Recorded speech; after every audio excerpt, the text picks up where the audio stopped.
Julian from WSOU here, joined by Sen Dog from Cypress Hill and Powerflo. How's it going, man? Going good. It's going great, man. Having good weather last couple of days, so I'm happy. That's good to hear. It is freezing cold in Jersey. We've been getting so much snow, so I'm a little jealous. And I'm pretty sure a few days ago you were in Costa Rica playing Picnic Festival at Cypress Hill. How'd that go? Oh, that went really good, man. There's a big audience there, about 60,000 people, and everybody was very receptive of the hill. And we got to play with some good friends of ours of Sublime, so it was like a kind of like a reunion of sorts. You know what I mean? Yeah, cool. And Guerrilla Warfare from Powerflo has been out a couple months now. How do you feel the reception for the album has been? From what people tell me, they're digging it. You know what I'm saying? So I'm happy with that. And even if there's people that don't like it or whatever, that you still have to go for yours. You still have to believe. Stick by what you believe in and keep on pushing and keep trying to get to a better place. Yeah, for sure, man. And what do you think the inspiration behind the album's themes and its artwork was? Was the cyborg gorilla warrior always the vision for the cover? Actually, not right away, but after we did the song "Guerrilla Warfare," that's when Billy Graziadei, he loved the title for that song, so he wanted to call the record that, and we kind of felt that way anyways in our camp because to get out there and sell some records and get noticed, it is a little bit of a warfare at times. So we went with the guerrilla warfare, and actually the big ape thing, the Terminator 8 thing, was my idea.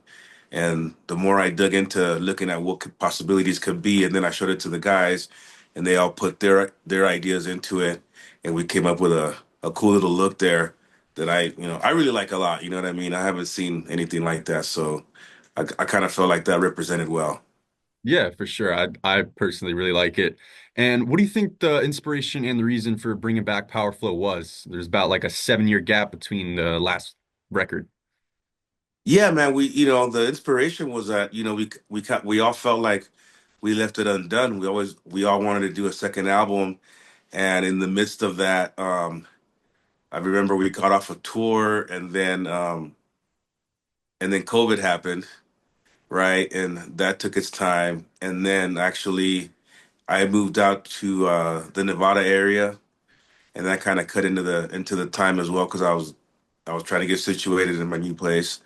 And then, of all things, I go down, I get sick, and I had to go have heart surgery, and that cut into that. And back then, when we first started, we didn't have Billy wasn't in Biohazard was not active. So I had a lot of Billy's time. But this time around, Biohazard got itself together again and got itself on tour and recording a new album. So all those things, had kind of like played into, the amount of time that it took for us to regroup. Yeah. And you guys played Grass Pop Metal Meeting back in 2018. When was the most recent Power Flow show? The most recent Powerflo show, wow, I would have to say it was a few years ago. Um, I think somewhere around like the ending of COVID or something like that, or was when it happened in Los Angeles, and it was a good show. It was great. And, you never know what kind of curveballs you're gonna get thrown, in the business. So it's all about can you adjust to whatever's happening, and then continue to push forward. I think what happened was with us is that before all this happened, we had wrote a few songs down that the band really enjoyed, and well, I think we all thought it was worthy of being heard of, being heard by the masses and whatnot. So I think that was one of the important things that kept us pushing and kept us, trying to, keep doing things. Yeah. And do you think we could expect some more live dates in the future? Yeah, we're talking about that right now. Um, with everyone, the thing with Powerflow is that, Billy's from Biohazard. Christian has his own career. He plays in Vio-lence and other groups. And our drummer, Fred, he plays in Bullet Boys. and I play in Cypress Hill. So once we say we're gonna do something now, we we got to stick to it by all means. You know what I mean? So we're trying to get something going. Here in the next couple of months. Hopefully, we get the chance to take it to the stage at some point somewhere. I'm thinking probably Los Angeles or something. But you never know in this business. Yeah, no, that'd be cool. And definitely, I can imagine how hard it is to get those schedules to align. You mentioned Biohazard. You joined them on stage last year at Aftershock. That was awesome. How different do you think it is performing metal live compared to performing hip hop with Cypress Hill? Do you think there's a noticeable difference in the audience? Because I've seen at a couple recent hip hop shows that they try to start their own mosh pits. They might not have the technique right, but they definitely have the spirit. Yeah, the spirit's there in that scene. You know what I mean? Once you get them open and feeling the vibe, feeling the music, they'll respond to you in that manner. And then, of course, when I perform with a rock outfit or metal or hardcore outfit, that brings another animal out of me.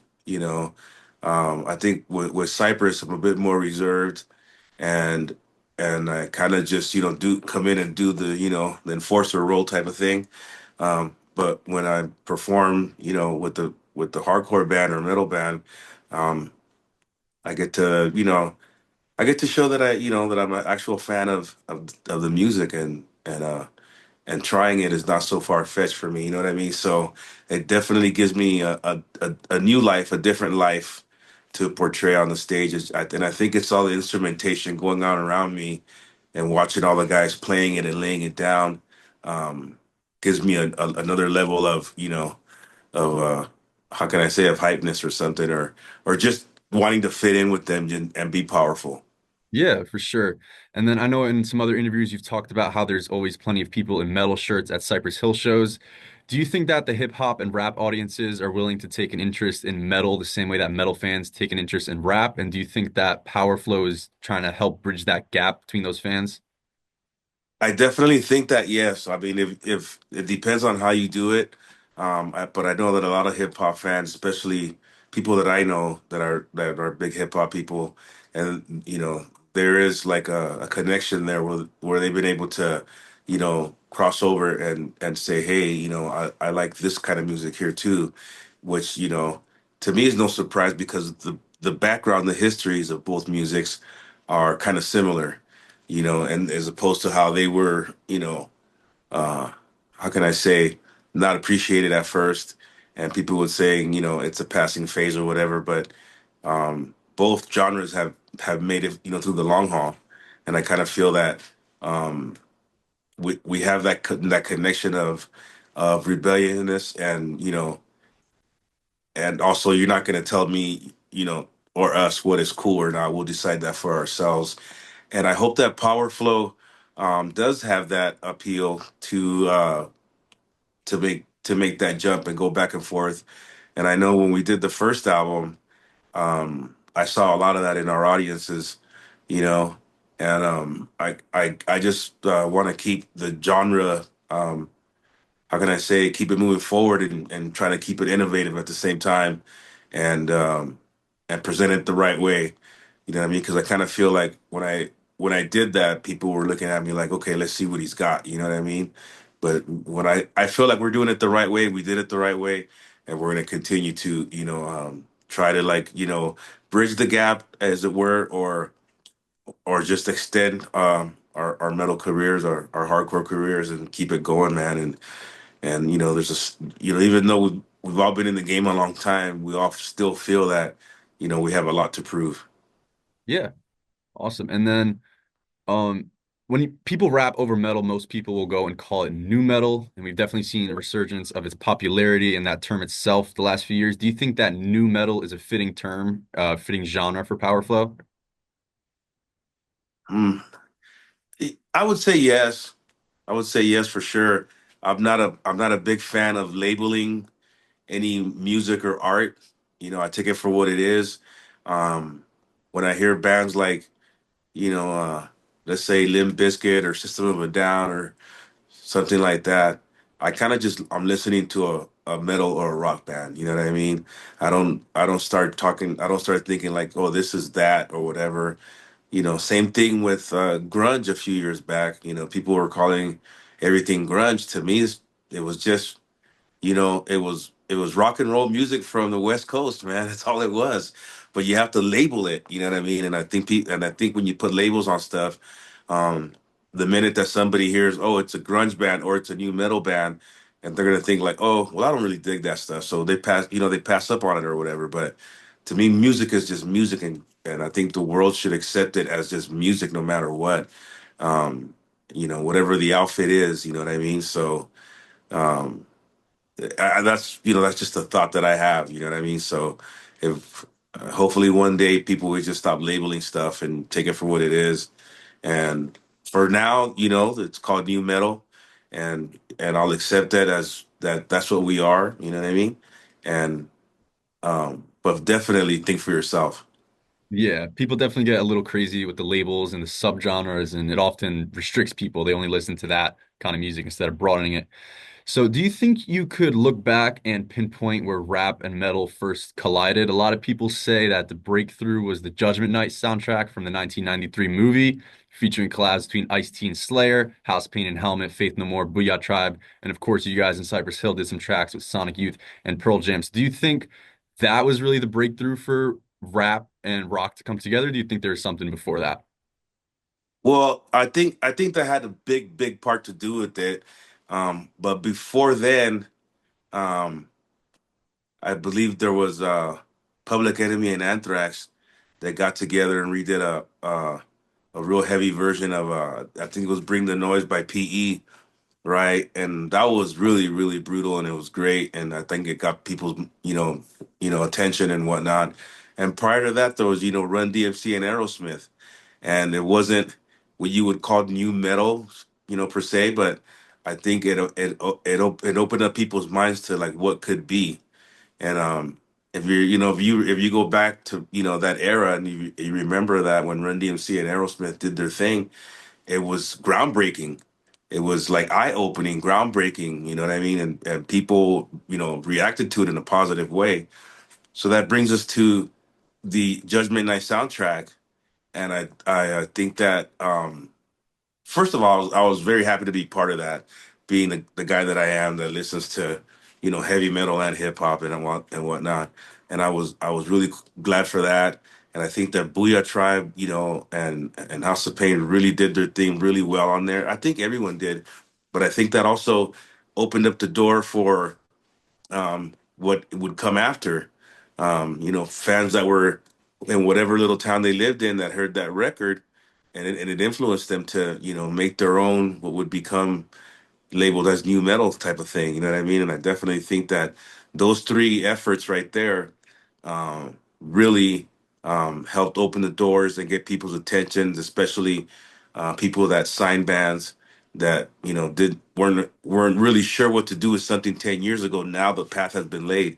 Now you could go out there and perform it. Here come bands that had that style to them, and and some of those bands are still out there today doing great. So um, I definitely feel that those records helped open up the doors for a lot of acts. You know what I mean, including us, because we also went and did some heavy stuff, and and that led me to try to start my own new band in the '90s, and then which led me to Powerflo in 2018 or whatever it was, and I just took it from there and ran with it, and it is what it is. Yeah, and is there anything you could tell me about what it was like for Cypress Hill to work with those bands on an album, Sonic Youth and Pearl Jam? And do you remember if that came before or after you had worked with Biohazard for what it is? That was after Biohazard and what it is, I believe.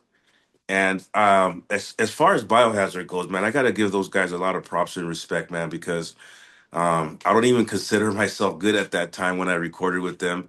And but Evan Seinfeld, he was sure that he wanted me on their album, and he went and picked me up from the hotel that day, took me to the studio, and I remember when I got there, they had the song written out already, and they had my part written out already, and I was like, okay. He goes, well, you could do this, or or if you want to write whatever you want, that's cool too. Being my first band that I ever jammed with, I just thought like, okay, well they wrote the song already, let's just try that, because they feel, I guess, comfortable with that. So we went and we did that, and that was like really cool because then we got to do a video for it, and and that was an experience, in myself because I never had performed like in that level. Um, so yeah, definitely. And I forgot the other part of the question. I asked what it was like working with Sonic Youth and Pearl Jam. Oh. Yeah, okay, well that was cool. I remember Sonic Youth came in and they had this like melodic little groove thing going on, and the girl, I think her name was Kim, she started singing this really groovy part and whatever, and it came to like a little, it felt like a little, garage band session type of thing. We're just getting down and doing our thing, whatever. And then we got to do, we worked with Pearl Jam, and just the riff in that song, what they were doing, just opened me up, kind of. And and we performed on that and did that, and we were also able to perform that live with Pearl Jam a number of times, back in the '90s and early 2000s. And wow, you talk about some musicians. I'm like, man, I was really impressed with their musicianship, So it was like a really good experience, to do those records with those bands, because I don't think they ever would have seen themselves recording with like a hip hop band, And at that point, to me, it was kind of new. So um, I kind of look forward to the challenge, going back to my background in Southgate, California, where I grew up, and it's a small town, but a very musical town. And depending on who I hung around with, depicted on what I was going to be listening to that day. So when I, go to, football practice or hang out with my buddies, I got to listen to a lot of songs that I had never heard before. And since back then in those days, the whole, you know, rock and roll attitude and everything, I just went with it and I liked it, and it felt good. So to be able to perform it now with, like a well-known band like that, was like, there's some really cool things going on around here right now. Yeah, for sure. And you and Biohazard definitely go back, but where do you think the exact conception of Powerflo was? How did you, Billy, and Christian decide to collaborate? It was back in the days, I think around 2017 or whatever. I was coming home from tour with Cypress, and then just being home, you know what I mean? And I had a friend named Josh Lynch, and he had a studio that the owner was about to close down, but for like the last year let Josh work in it for free, basically. And I got some tracks from Josh through another person, and I started writing. I think the first song that I ever wrote was a song called Resistance, for that project. And we went into that studio and laid it down. And since we had the free studio, um, we went on ahead and recorded a bunch of songs. And that's when I started thinking, like, hey, I think I'm going to need to put a band together for this, because it's kind of coming out heavy, you know what I mean? And my first thought was maybe I should slam it with a DJ. So I had all these thoughts going in my head. So then I decided, well, let me talk to some people here and see what's up. So the first person I reached out to was longtime friend, actual brother, Christian Olde Wolbers. And he was recovering from a really bad motorcycle accident he had had. And I think he was kind of mad, man. Like, not at any one person, but just, I think, like, mad at life that had happened to him or whatever, right? So I went over to his house, and he was on the couch laid up, and I played him the demos, and there was some parts in it that he thought it was somebody else that was singing, and he would ask me like, "Who's that?" And I'm like, "Dude, that's me. It's all me." And so I think I got his interest going there, and then we tried out, we wanted to talk to Billy um, about it, and we did, and Billy first said yes, and then he said no, and then he said yes again, and then he said no, and then he said yes months later. And I'm like, okay, that's it. I'm holding you to that. There's no going back from that, right? So at that point, we had him, and then we had a drummer named Fernando Schaefer from a Brazilian band called Worst, and he was an absolute, hard hitting, hardcore drummer, the way I like it. And we just had to figure out if he wanted to do it. He had to take time from his band in Brazil and come live in the United States and whatnot. And then also Roy Lozano from Downset, who actually left the band um, I, after the first round of, the first year of touring. He decided that's not what he wanted to do, and he wanted to go back and do something else. So we forged on without him, but that's how it all came together. And I think um, some of our best shows were, I would say, full of spirit, and people responded well to it, which gave me the desire to try to be even better at what I was trying to do. Yeah. And how much would you say the writing process for Guerrilla Warfare differs from the first album? I would say the writing process differed because Christian and Billy kind of challenged me um, to give them a different feel. They're like, we could do something else on the next album if we when we get there or whatever. But for now, like let's make things a little bit harder edged than it was before. And they're like, if you want to rap, go ahead and rap. You rapped on the first album, it came out great, but they said, we think there's something in you that you don't even know you have. So with their help in the studio and helping me feel comfortable, we went on ahead and made like a more aggressive record. And not just the record, but the artwork, of course, and went at it in a different manner, and when I got comfortable, they stopped giving me advice, and I would ask them, "Hey, is that cool?" And they're like, "Yeah, yeah, cool." So I recognized that they were like, "Okay, he's got the idea that he's got what we were talking about. Not just let's turn him loose." You know what I mean? And that's what went on during those recording sessions. Yeah, cool. And then I learned a really cool fact in your interview with Frank from Metal Injection that you were classmates and friends with Dave Lombardo, and that you also might have witnessed what may have been the very first Slayer show at Southgate High School. Do you have any Yeah, stories about Dave from your high school days, and have you guys kept up throughout your careers? yeah, dude. The thing, when I met David, we had the same science class, right? But I had already heard about him because we are both Cuban, and I had heard him through the Cuban connection, because he went through a different high school at first, and then he came to our high school, and so I kind of heard about him already, and probably he may have heard about me, whatever. But I ended up sitting next to him in science class, and when I figured out that was him, just started, we struck up a friendship. And one day he tells me that he's in a band and that they're going to play the quad area, the lunch area there at lunchtime. And he gave me a little flyer, and I wish I would have kept it, to go check it out. So back in those days, we would get like those frozen burritos at lunch. So I went and got a burrito, and I went over there and I saw. I don't know what if I would call it the first Slayer show, because they were like a band around town that was doing things and playing places, but that was the first time I saw them, and I think that was like in 1982, and because I was into sports back then. I wasn't a musician. I never tried to write a song or anything, but whatever they were doing kind of like appealed to me, in a weird way. And not even that I recognized it right away, but maybe like down the line, I was like, man, that was really cool what he was doing, playing drums and up there with Slayer and stuff. So yeah, that was one of the first times that I actually seen a band play, probably the first time, and through the years we've kept in touch. We're still buddies, and he actually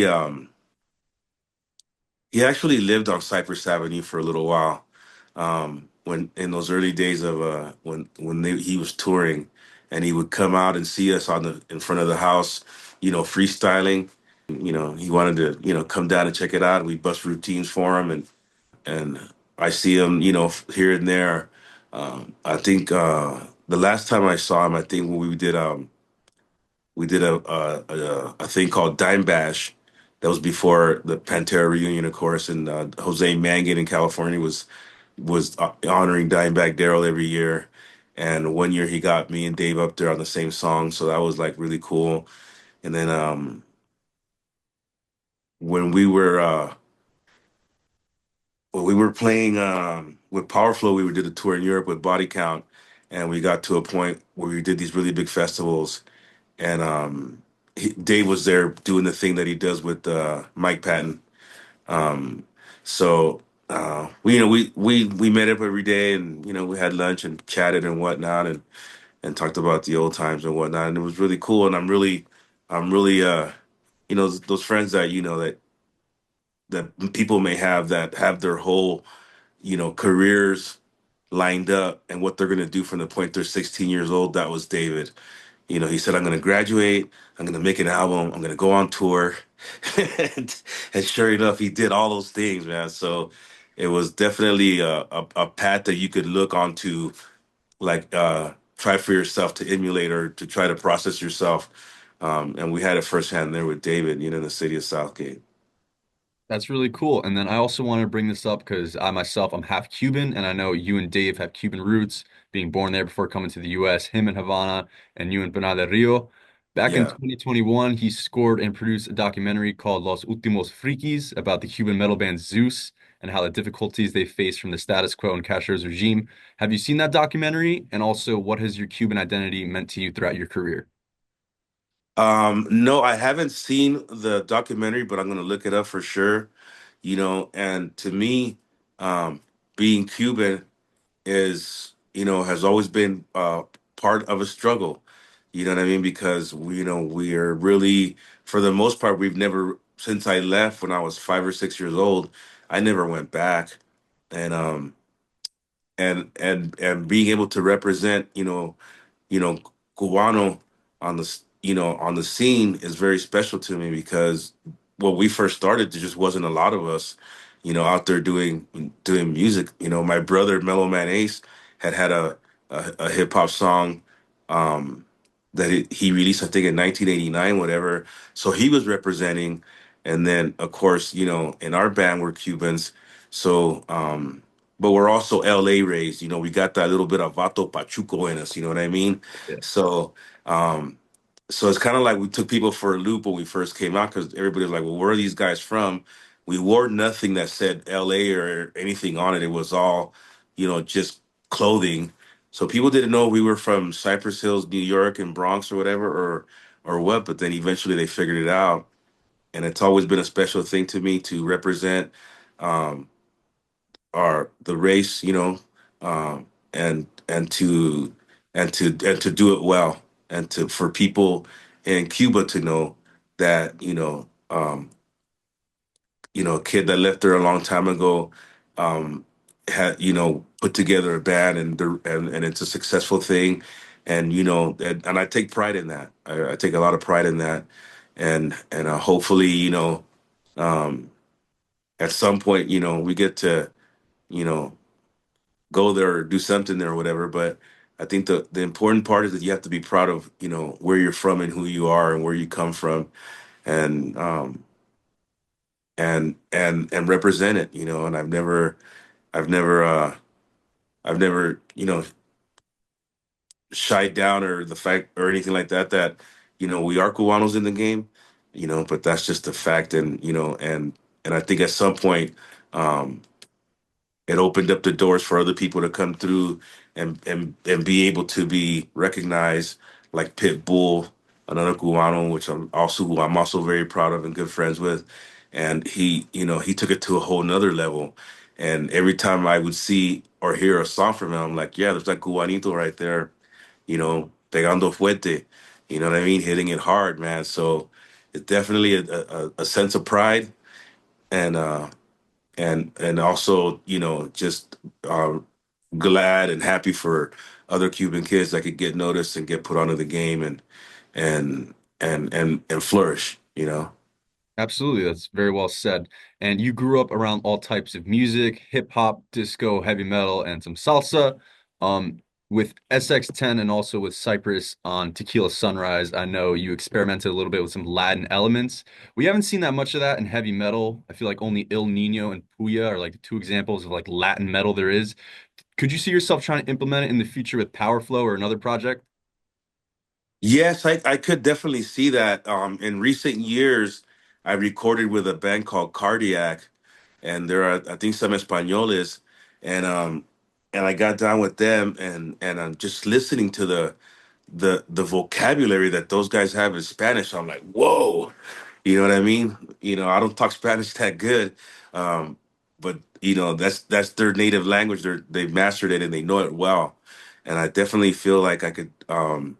In the future, I would definitely be recording more material in Espanol, more hardcore material in Espanol for sure, because I really, really dig, the what those kind of bands like Molotov and things like and people like that with the kind of stuff that they do.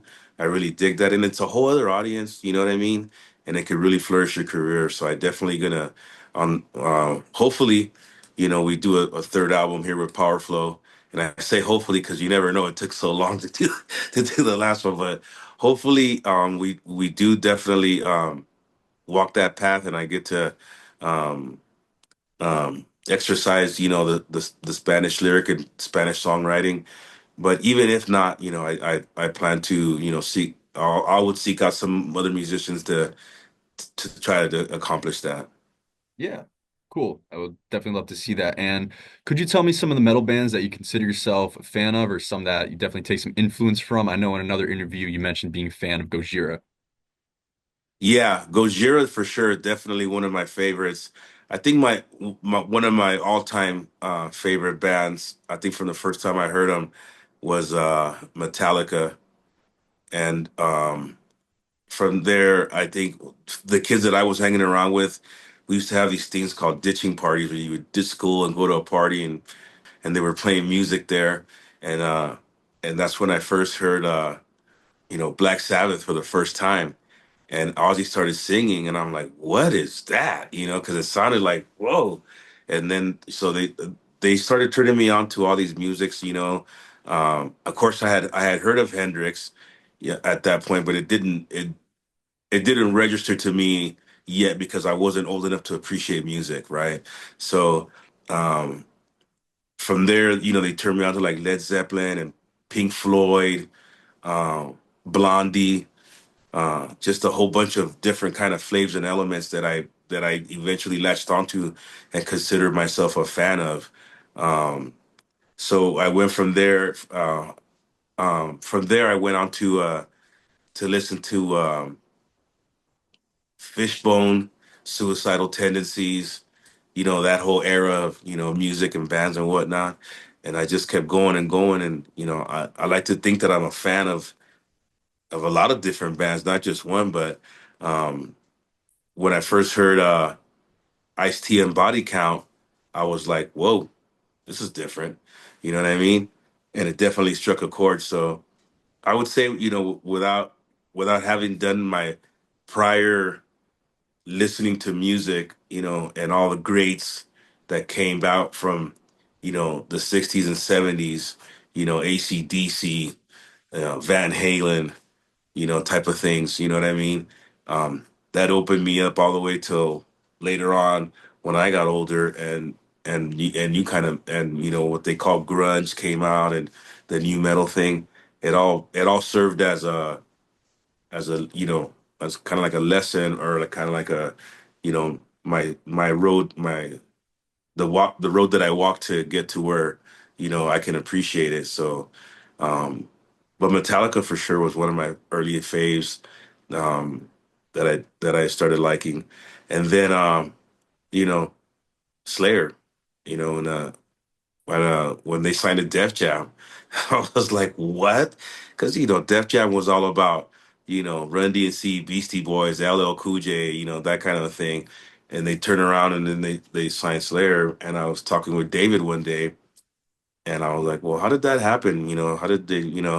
And he said that one day, Rick Rubin came to his house. Now, David lived 3 blocks from me. And, and I said, so you're telling me that Rick Rubin was in Southgate? And he's like, yeah. I go, man, I knew there was something in the air, something in there, some good things were happening. So I definitely, had that band to look up to. and be like, well, if they did it, that means we could do it. That doesn't Nothing separates us. You know what I mean? From trying to go for something bigger and better. So definitely, some of the bands that I just mentioned were big, influences in my life.